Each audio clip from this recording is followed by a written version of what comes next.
Alright guys, here she is. It looks pretty cool.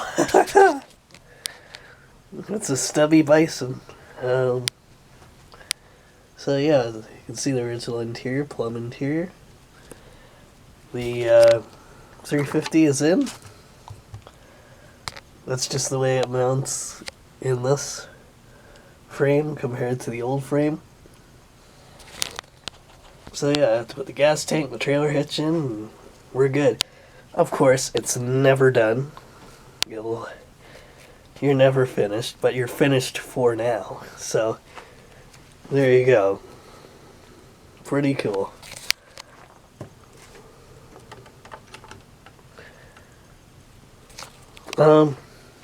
What's your opinion? Do you like it with no sleeper cab, or do you like it with sleeper cab? Thumbs up or thumbs down. Bottom. And we'll see you later, guys.